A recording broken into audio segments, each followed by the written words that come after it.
Hello दोस्तों, स्वागत है आपका अपने YouTube channel study with philosopher Baba में, जहां मैं पुष्पेंद्र यादव स्वागत करता हूं आपका अपने यूट्यूब चैनल में। साथियों, जैसा कि आप सभी जानते हैं कि Allahabad high court RO, ARO, PS, APS और यूपीएसआई, यूपीपी की वैकेंसी लगातार लगी हुई हैं, जिसके लिए मैं आपको GS special notes handwritten provide कराऊंगा और उसका लेक्चर सीरीज़ भी ला रहा हूं, जिसकी शुरुआत आज मध्यकालीन भारत के इतिहास से होगी। आपको पूरा जीएस कम्प्लीटली फ्री में पढ़ाया जाएगा, जो कि 20-80 परेटो प्रिंसिपल पर आधारित होगा, जहां पर आप 20% सिलेबस कवर करके जीएस का 80% आउटपुट ले सकते हैं। चलिए शुरुआत करते हैं आज के लेक्चर की। जैसा कि आप सभी जानते हैं कि 647 एडी में हर्षवर्धन का काल डिक्लाइन कर जाता है और उसके बाद 1746 में फर्स्ट कर्नाटिक वॉर होता है, जिसके बाद मॉडर्न हिस्ट्री की शुरुआत होती है। तो 647 से लेकर के 1746 के बीच तक का जो टाइम पीरियड है वो मिडिवल इंडिया के नाम से जाना जाता है, यानी कि 7th century to 18th century के बीच का टाइम पीरियड। तो अब हम बात करते हैं कि 647 ईस्वी में हुआ क्या था। हुआ ये था कि 647 एडी के आसपास से पहले हर्षवर्धन का जब रूल था तो इन्होंने कन्नौज को अपनी राजधानी बनाई थी, जो कि पावरफुल थी, सेंटर ऑफ पावर थी। लेकिन जैसे ही हर्षवर्धन का टाइम डिक्लाइन कर जाता है, उनका काल डिक्लाइन कर जाता है, तो यहाँ पर एक पावर वैक्यूम क्रिएट हो जाता है और हमारा देश छोटे छोटे भागों में स्प्लिट हो जाता है, छोटे छोटे टुकड़ों में टूट जाता है और ये आपस में संघर्ष करते रहते हैं कन्नौज के लिए। अब यहाँ पर कन्नौज पर 100 सालों तक किसी का भी एक छत्र राज नहीं आ पाता है, यानी कि 647 टू 750 एडी तक, यानी 100 सालों तक किसी का भी एक छत्र राज नहीं आ पाता है। यहाँ पर कश्मीर के राजा ने एक बार कन्नौज पर हमला किया और उसको ऊपर अधिकार कर लिया, लेकिन वो कुछ समय तक ही रहा और वापस फिर वो कश्मीर चले गए। आपको कमेंट सेक्शन में बताना है कि वो कश्मीर के राजा कौन थे।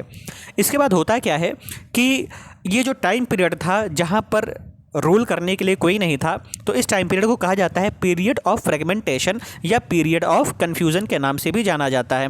अब होता यह है कि 750 ईडी में गोपाल आ जाएंगे और उसके बाद यहाँ पर एक 3 साम्राज्य पैदा होंगे, पाल, प्रतिहार और राष्ट्रकूट, जो कि इन तीनों के बीच में संघर्ष चलता रहेगा। किसके लिए? कन्नौज के लिए। इसी संघर्ष को कहा जाता है त्रिपक्षीय संघर्ष, त्रिपार्टा स्ट्रगल। अब कन्नौज के लिए त्रिपार्टा स्ट्रगल क्यों है? क्योंकि सबको पता है कि कन्नौज पर अधिकार करने का मतलब था अपर गंगेटिक रीजन में अपना अधिकार होना, यानी पूरा नॉर्थ आपके कंट्रोल में। तो यही हमारे पहले चैप्टर की शुरुआत है। 8th century to 10th century तक, 8वीं सदी से 10वीं सदी तक त्रिपक्षीय संघर्ष, उत्तर भारत और दक्कन। तो 7वीं सदी में हर्ष के साम्राज्य के पतन के बाद उत्तर भारत, दक्कन और दक्षिण भारत में अनेक साम्राज्य उत्पन्न हुए। इनमें पाल, प्रतिहार और राष्ट्रकूट प्रमुख थे। अब होगा क्या, पहली डायनेस्टी आएगी पाल की। ये बेसिकली थे बंगाल साइड के, बंगाल में थे, लेकिन वहाँ के लोगों ने एनार्की को ख़त्म कर गोपाल को अपना राजा बना दिया और गोपाल ने पाल साम्राज्य की नींव रखी। उन्होंने स्थापित किया 750 ईडी में और गोपाल ने अपने नियंत्रण में बंगाल का एकीकरण किया और मगध तक को अपने अधीन ले लिया और गोपाल ने ओदंतपुरी विश्वविद्यालय बिहार शरीफ की स्थापना की। इसके बाद आते हैं धर्मपाल 770 से 810 ईडी के बीच में। इनके शासनकाल में कन्नौज पर कंट्रोल करने के लिए पाल, प्रतिहार और राष्ट्रकूटों में त्रिपार्टा स्ट्रगल शुरू हुआ और इस संघर्ष में धर्मपाल विजय हुए। हुआ क्या कि यहाँ पर ऊपर थे प्रतिहार, यहाँ थे राष्ट्रकूट, यहाँ थे धर्मपाल।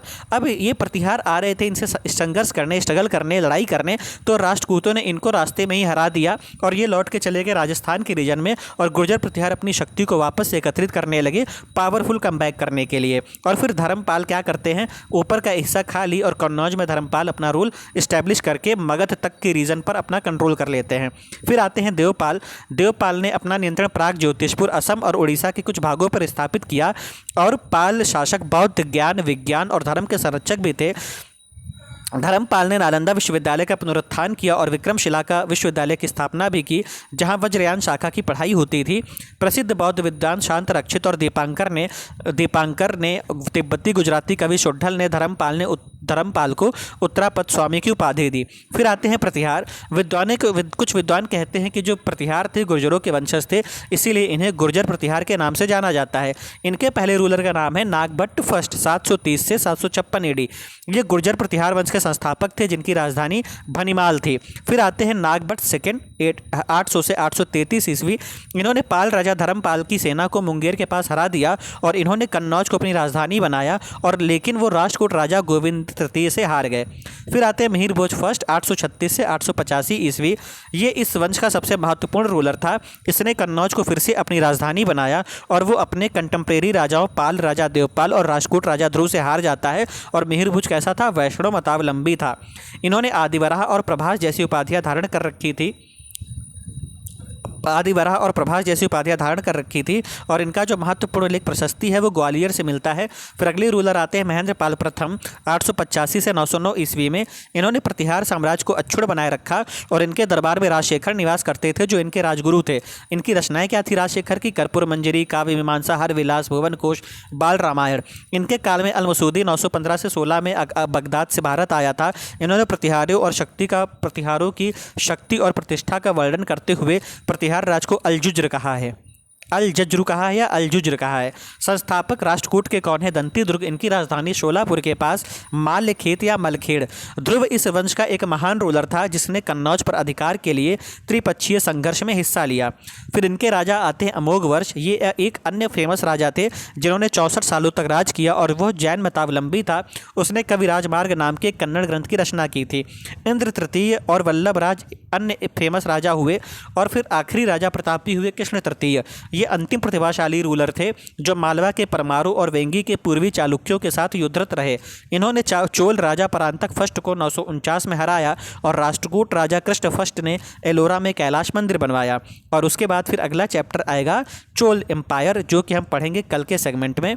आज के लिए बस इतना ही। तो आप लोगों को छोटी छोटी वीडियो बट कंटेंट और फैक्ट से भरपूर आपको मिलेंगी।